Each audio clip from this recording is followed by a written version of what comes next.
Lebih lanjut mengenai buruh jahit yang syok karena dimintai klarifikasi soal transaksi 2,9 miliar rupiah. Kita sudah terhubung dengan Subandi, Kepala Kantor Pajak Pratama Pekalongan. Selamat malam, Pak. Selamat malam, Mbak. Ini bikin heboh, yang ditagih panik, didatangin sama petugas pajak. Awalnya gimana? Tidak ada profiling sebelumnya. Harusnya kantor pajak punya loh, Pak.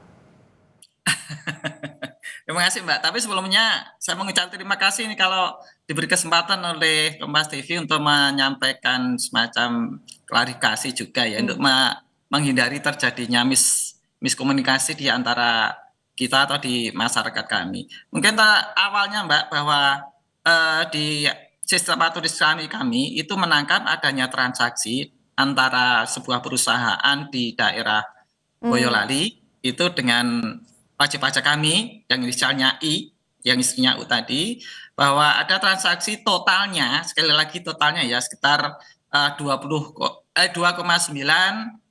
terjadi sekitar 43 transaksi, 43 kali transaksi nilainya 2,9. Dari data tersebut kami mencoba mengirimkan surat karena kalau kami satu-satu rasa-rasanya kami panggil WP satu-satu atau ngecek satu-satu kami kurang efektif karena memang WP kami jumlahnya sangat banyak sehingga kami beranggapan bahwa dengan mengirimkan surat ini lebih efektif. Jadi kami mengirimkan surat kepada ya WP yang bersangkutan, sebenarnya kami hanya ingin klarifikasi. Data kami ini kok ada transaksi ini benar enggak? Karena yang tercatat di sistem administrasi kami adalah nama wajib pajak tersebut.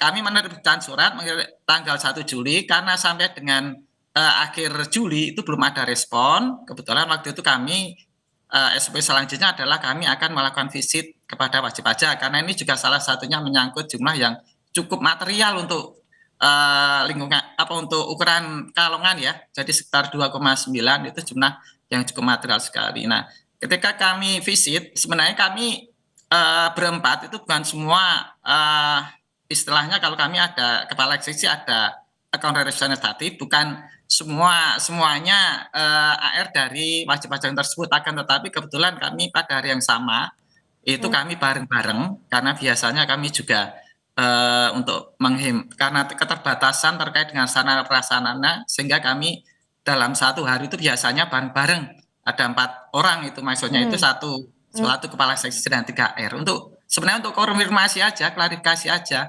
Ini bagaimana sih? Apakah benar wajib pajak tersebut itu benar-benar melakukan transaksi tersebut? Oke. Nah pada saat ya Mbak.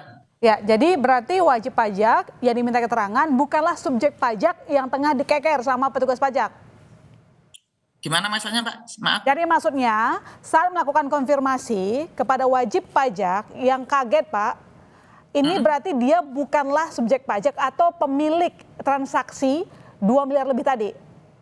Pada saat kami menerbitkan surat kami belum ke arah situ.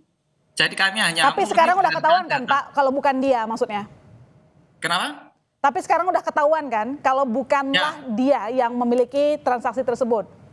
Ya pada saat ini berdasarkan profiling ketika kami visit, kami menguji kepada wajib pajak pun ketika kami lihat profilnya wajib pajak itu mungkin enggak dengan kondisi yang apa yang benar-benar terjadi karena memang kami sudah minta kepada teman-teman kalau untuk wajib pajak kondisi sebelumnya tolong bukan hanya sekedar di atas kertas akan tapi benar-benar bisa dikunjungi untuk melihat kondisi sebenarnya seperti apa. Nah pada saat itu berdasarkan visualisasi kami ya teman-teman yang turun ke lapangan ini kok rasa-rasanya menurut kami rasa-rasanya juga kok menimbulkan tanda tanya juga. Ini dengan kondisi yang mungkin WP tersebut ya mungkin yang seperti seperti yang dalam medsos-medsos yang mungkin hanya 10 juta nggak sampai nggak pernah pegang uang sekian kerjanya hanya seperti ini rasa-rasanya dari visualisasi pada saat itu ya kami belum masuk ke yang lain kok rasanya tidak memungkinkan oleh karena itu kami juga nanti mungkin akan pertimbangkan lagi terkait dengan data-data tersebut. Jadi sudah dipastikan bahwa NPWP-nya disalahgunakan oleh pihak lain. Mohon maaf Mbak, ini sebenarnya bukan NPWP karena kenyataannya wajib pajak ini belum terdaftar. Belum terdaftar di kami. Jadi dari data tersebut kami sebenarnya untuk konfirmasi benar nggak ini WP ini transaksinya benar atau enggak atas nilai sekian. Seandainya benar dan belum terdaftar, kami himbau untuk mendaftar dulu. Nah itu jadi sama Oh sekali sorry Pak, bukan sorry tagihan. diklarifikasi sedikit Pak. Jadi transaksi ini ketahuannya dari mana? Dari sisi aplikasi kami, Mbak. Oh. Nah, tadi Bapak mengatakan bahwa ada kecurigaan ini perusahaan yang menggunakan begitu ya transaksi tersebut. Udah ketahuan Pak perusahaan apa, sektor apa mungkin? Kalau perusahaan rasanya ini karena ini terkait dengan sepertinya ya ini sekali lagi menurut dugaan kami ya Pak, Mbak, karena ini perusahaannya itu tidak terdaftar di kami, ini di wilayah lain di luar kewenangan kami, seperti tadi kan disebutkan di dalam berita tadi daerah Boyolali, jadi sepertinya ini kami duga, sekali lagi ini dugaan kami ya Pak ya, sekali lagi bukan kami menjustifikasi bahwa ini adalah perusahaan tekstil, karena ini kan terkait dengan pembelian kain kalau tidak salah. Dan penelusurannya sudah serahkan juga mungkin ke pihak kepolisian atau bagaimana? Karena ini tampaknya menggunakan data orang ya.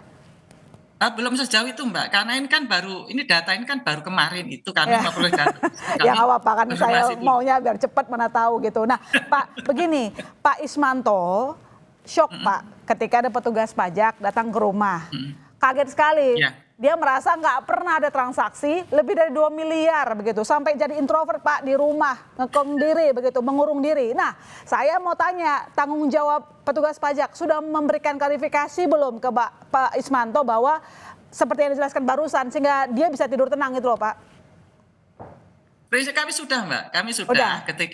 ketika kami mengunjungi kepada wajib pajak yang bersangkutan, kami sudah menyampaikan bahwa tujuan kami ke sini ini adalah untuk mengklarifikasi. Jadi belum nagih dan kami belum ke arah situ.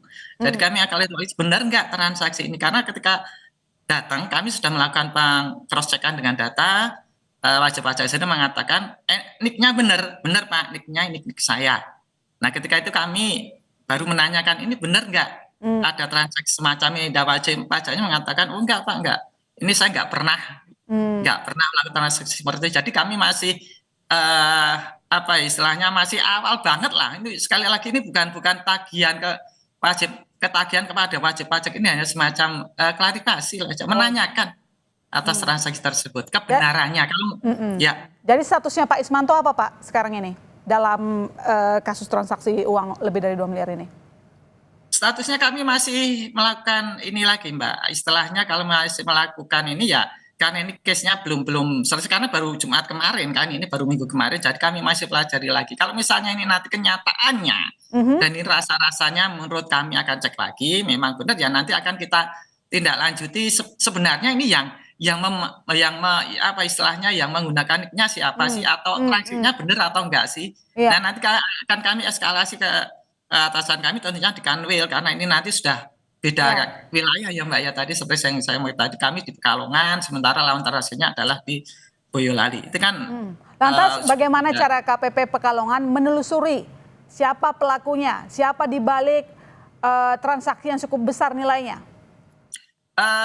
Nanti kami eskalasi dulu Kanwil, karena ini sudah beda teritori ya, adalah beda wilayah kerja lah, operasional kerja, yang di satu sisi lawan transaksinya kan di Boyolali bukan wilayah kami, dan kebetulan kantor wilayahnya pun sudah beda. Kalau kami di Semarang, Kanwilnya, kalau yang Boyolali itu di Solo. Jadi nanti kami eskalasi dari Kanwil, nanti dari Kanwil mungkin bisa koordinasi dengan Kanwil yang ada di Solo. Jadi gimana Pak nanti upaya ke depannya sehingga tidak terjadi lagi kasus serupa? Ya tentunya kami tetap mengimbau kepada masyarakat ya, bahwa jangan sampai identitas kita itu disalahgunakan atau diberikan kepada orang lain atau dipinjamkan lah, karena ini risikonya cukup besar sekali. Pokoknya identitas kita kalau benar-benar harus kita awasi benar-benar, apalagi kalau nanti menyangkut masalah rekening ya, rekening jangan sampai nanti ada yang rekening kita nerima rekening tampungan dari online lah, itu nanti malah lebih ruwet lagi nanti ke depannya. Jadi filteringnya seperti apa supaya tidak terjadi lagi misalnya profiling begitu, atau mungkin kalau misalnya memang ada warga yang belum punya NPWP mungkin lebih rajin lagi gitu Pak untuk melakukan pengecekan, mengajak masyarakat supaya punya NPWP gitu loh. Proaktif. Ya kalau misalnya ini prinsipnya Mbak, bahwa kalau sudah memenuhi syarat kewajiban subjektif, monggo silakan daftar untuk memperoleh mendaftarkan ke KPP terdekat. Kalau misalnya apakah KTP-nya digunakan atau tidak, kami belum sampai sejauh itu karena kami hanya sebatas ketika kami ada data itu kami tindak lanjuti dalam rangka konfirmasi itu. Itu, Mbak. Pak Subandi, saya penasaran, sebenarnya kasus seperti Pak Ismanto ini baru kali ini terjadi atau sebenarnya sudah beberapa kali? Kalau menurut pengalaman kami memang sudah ada beberapa kali kasus case semacam itu. Jadi kadang ada yang pegawai atau karyawan yang dipinjam KTP-nya. Ya biasanya kadang ada karyawan dipinjam KTP-nya untuk mendirikan sebuah CV. Kan mungkin dalam beberapa case kan sering muncul itu, mungkin di mass media pun juga ada itu yang kemarin waktu sebenarnya ternyata, atau beli mobil ternyata pakai KTP pinjam nama dari sopirnya yang masuk gang sempitmu, rasanya juga nggak mungkin itu ada mobil itu bisa masuk. Nah, semacam itu sebenarnya juga kemungkinan bukan hanya di Pekalongan tapi banyak di tempat lain juga terjadi kasus-kasus semacam itu. Oke, kasus ini sudah berulang terjadi. Artinya mungkin dengan kasus yang baru ini dengan Pak Ismanto, apa gebrakan terbaru dari perpajakan begitu Pak, supaya tidak terjadi lagi kasus serupa. Toh kita kan membutuhkan basis data yang bagus begitu. Ini kalau dari diceritain begini, saya merasa basis data kita belum oke gitu loh. Sampai tiba-tiba kutuk-kutuk datangin Pak Ismanto.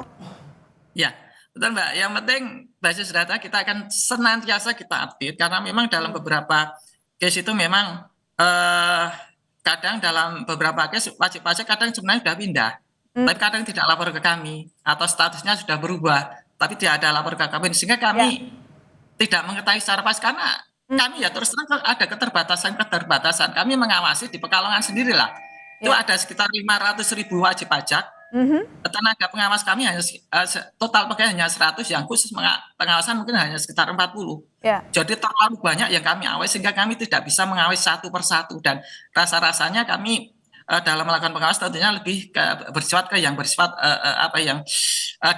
diutamakan. Kalau misalnya itu nilainya besar ya kami akan fokus ke situ. Mungkin yang belum ini ya mungkin kami belum bisa karena keterbatasan itu.